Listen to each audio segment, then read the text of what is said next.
Good morning. It is May 6, 2024, and this is the Paul Green Comedy PaulCast, episode 159, a podcast by a dreamer for dreamers. I'm a stand-up comedian and an actor, talking about my journey as a comedian and performer, all of the lessons that I'm picking up along the way.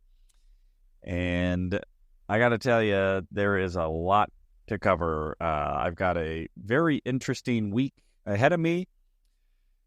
And yesterday was a very interesting day as well that I would want to talk about.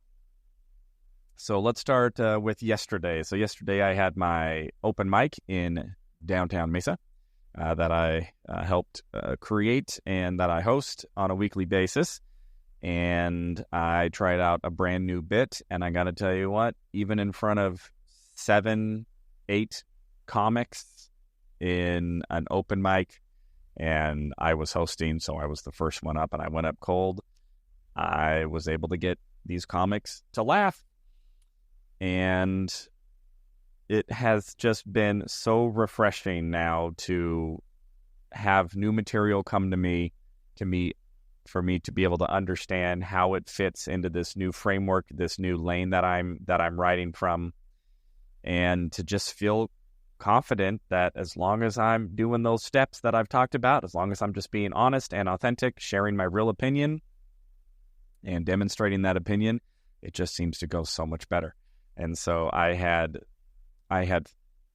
thought of it was not necessarily a brand new joke. As a matter of fact, it's sort of a derivative of a joke that I did maybe 12 years ago. One of the first times I ever did stand-up. If you listen to the podcast regularly, I found this old recording of one of the first sets I ever did in like 2012 when I had never even done stand-up before. I'd only done improv, and I had this random opportunity to do stand-up, and I did like 15 minutes of stand-up. And when I go watch it now, it's so bad. But there was a premise in that bit that seems very relevant again. And I was able to take sort of that general concept and write a new bit and gave it a try at the open mic.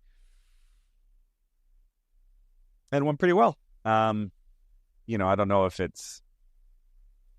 I talk about this a lot. You never really know how good a bit is until you do it in front of a paid audience, and you do it in front of a couple of paid audiences. So there's sort of this, it's kind of like a, like there's those quality tests, that like cars have to go through, once they come off the factory line. It's like, well, the first test is, does this work? And if it does that, then it moves on to the next stage. And if it passes that test, then it moves on to the next stage. And then hopefully by the end of that, you have a car that's, not going to have the wheels fall off in the middle of the freeway. And I feel like it's similar with a joke. It's like, test number 1 is, do I think it's funny? Test number 2 is, when I tried it at an open mic, did it seem to resonate? Open mics are a little bit of an asterisk there, because I've talked about this before. You never really know what you're going to get at an open mic. But you at least want to do it at an open mic and just see how it, just see how it feels coming out of my mouth. And if you get laughs at an open mic, that's usually good. Although sometimes just because you didn't get laughs at an open mic doesn't mean it's actually a bad bit, which brings us to the next level. Then the next level is, you got to try it in front of an audience who has paid to come see comedy. And if they laugh at it, then the next step is to, if possible, and by the way, it's not very easy to do all these steps, then you want to try it in a different demographic. So if, the comedy club in Gilbert, Arizona, if that audience thinks it's funny, that's great. Then what you want to do is, well, is it funny in San Diego? And then is it funny in Texas? I think it was Chris Rock who said every time he would write a joke, he would want to try it in front of a predominantly black audience and a predominantly white audience. And if you could get both types of audiences in general to laugh, then he knew it was a good joke. So But I'll tell you, it's just been very revelatory these last couple of days to feel like I finally have a little bit of a grasp.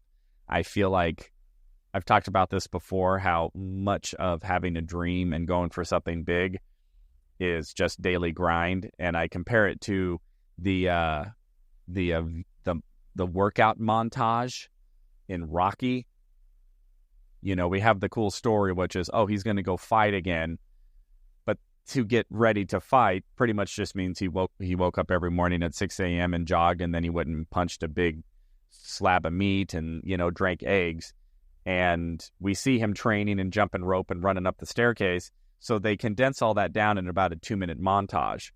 But that's actually about, you know, that's like a year of daily grind that they just go, well, that's boring. That's the boring part. And that's the part that I think so many people don't see. You know, when you see a comedian on stage being really funny, it may seem like that just happens spontaneously or by chance. But no, it happened because that comedian probably sat down and wrote jokes every single day for a long period of time, and then went to open mics for years and years and years and years and years, and honed the material and wrote new material and did all of this work so that by the time you're seeing them on stage and go like, well, that person's so funny. Well, that's the other side of the montage. That's, now Rocky's done the montage, and now he goes into the boxing match, and he's a good boxer again. So I feel a little bit like that. Like I've gotten through this video montage of just the writing every single day, struggling, trying to come up with new material, trying out new material, failing at new material, having so much material and not go well, trying open mics, trying new stuff, trying to find who to take advice from and all of that stuff. And now it just is starting to be fun to go, I think that would be funny. I think if I worded that way, that it would work. And so I did that today at the open mic. And then while I was driving away from the open mic, somehow just sort of stream of consciousness, I had this other idea pop into my mind about this new routine that I'm building. And I just went, oh, that's funny. And I didn't want to forget it. So I had my notebook on the side of the seat. So I just, I was driving, so I couldn't write it down. So I just wrote down real quickly, just a couple words so that I would remember sort of the general idea. And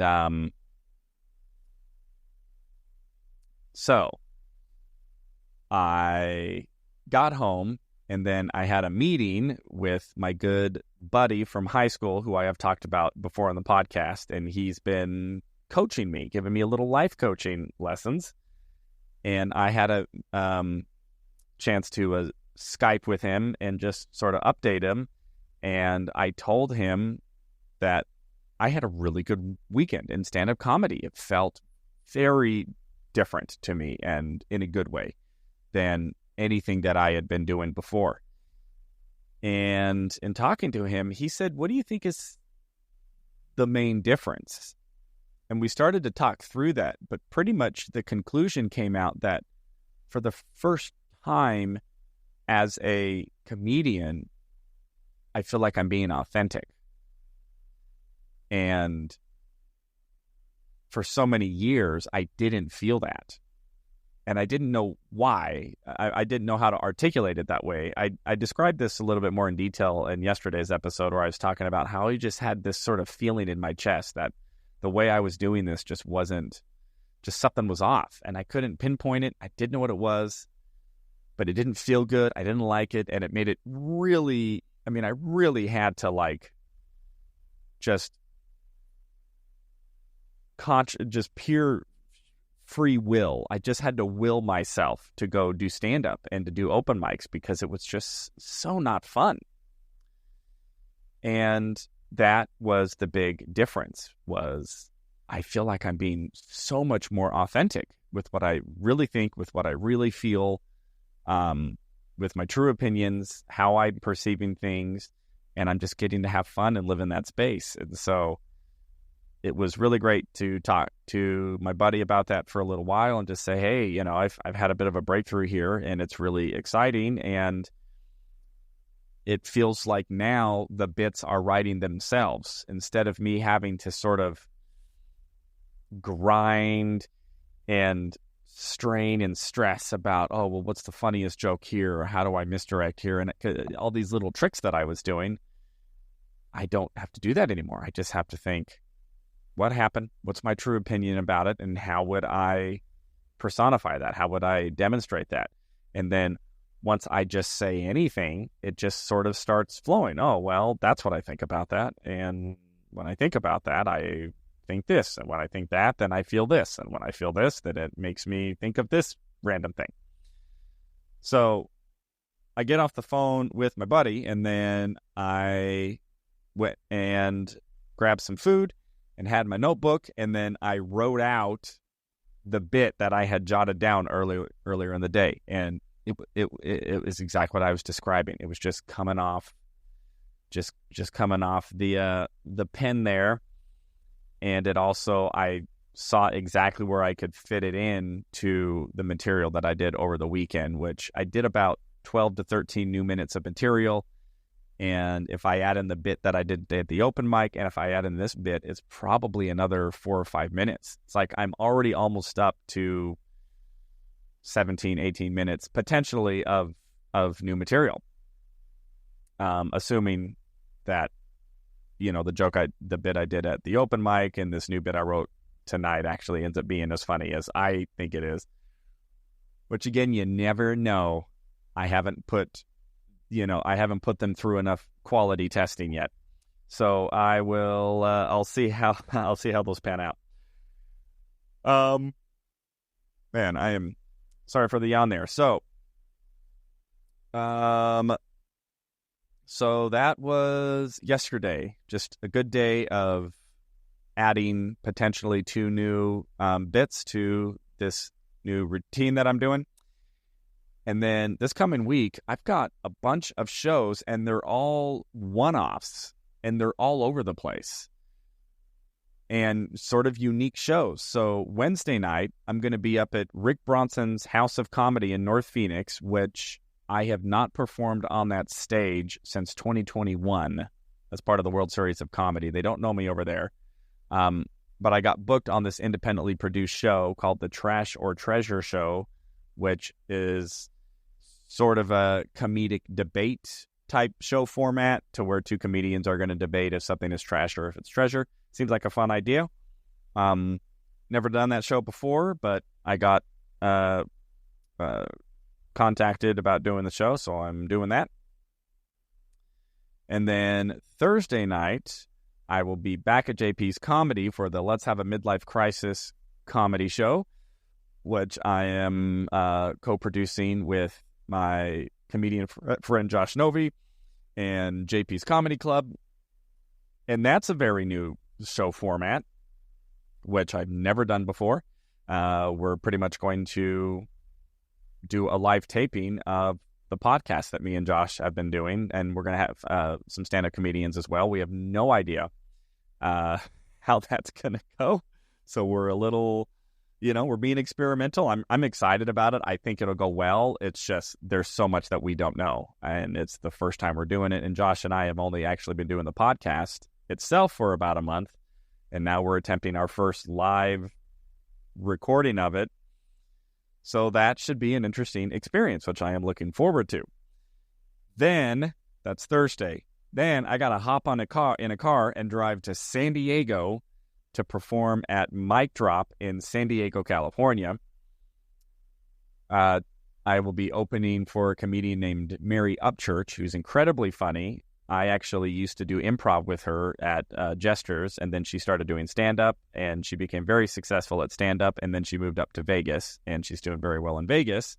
And I happened to see her when I was in Vegas a couple weeks ago, and so she invited me to open for her at this show in San Diego. So I'm going to drive out to San Diego, and then the next day I have to drive all the way back because I then have a show at 3 p.m. in the afternoon at Mic Drop Mania. The interesting thing is San Diego has a club named Mic Drop, and then Chandler has Mic Drop Mania. They're owned by the same people, although the Chandler Mic Drop Mania, I think they're partners with another troupe. And so I'm going to be performing at both mic drops, one in San Diego and one in Chandler, on Friday and then Saturday. And then Saturday night, I have a music comedy show back here in Phoenix. So I am going to be driving all over the place, doing all kinds of different shows this week. So that is what's going on. That is a fun week. I'm excited to see how everything pans out, how much of this new material I can maybe try out. I don't know. I mean, again, because some of the shows are sort of non-traditional. They're not just regular stand-up comedy shows. It'll be interesting to see how much of this material I can actually try, but we'll see how that goes. So what I was doing, and I know I haven't done this in a couple of days, is I was sharing with the podcast some of my new material. So those of you who are fans of the podcast, you get a little behind the scenes. So the bit that I was thinking of this evening was I just sort of had this thought. I don't know how many of you remember the Little Mermaid cartoon. So not the recent live remake. I'm talking about, I think it was 1989, Disney's The Little Mermaid. And thought I had about that was, and I don't even know why I thought about that. It just occurred to me how fast Prince Eric moved on from the singing version of Ariel. It took him just a few seconds. So if you remember the plot, right, Eric gets in a shipwreck, Ariel rescues him, and she's kind of on the shore next to him while he's kind of passed out and he's starting to come to, and she's singing to him. And then he kind of comes to, and then he sees this angelic, beautiful woman singing to him. And as soon as he comes to, she goes, "Oh my gosh, I'm a mermaid. He can't sing me," and he hops in the water, right? So then the whole plot of the movie is then Ariel goes to the sea witch, Ursula, and says, "Hey, can you give me some legs so I can go be with this prince guy?"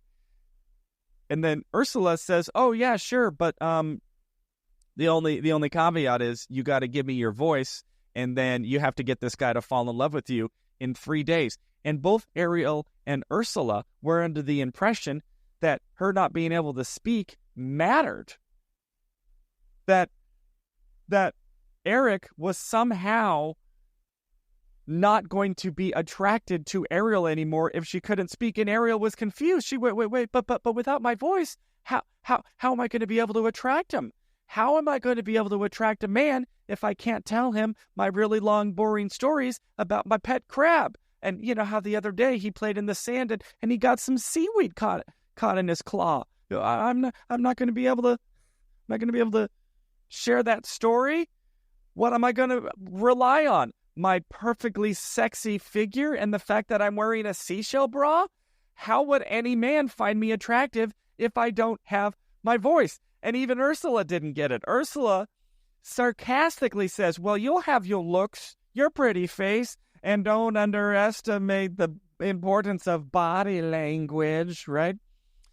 Ironically enough, it was actually Ursula who underestimated the importance of body language, because as soon as Ariel gets back on land, Eric is looking for the singing angel that he saw. "I gotta find her, Max." He's running on the beach with his dog. I gotta find her. And then he sees Ariel.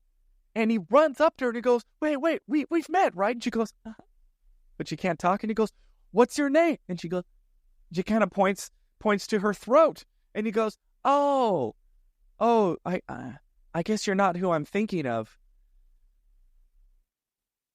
Well, hey, you want to go canoeing? And then instantly, Instantly, he's in to voiceless Ariel, and he totally forgets. He never talks about singing Ariel again. He just starts dating voiceless Ariel.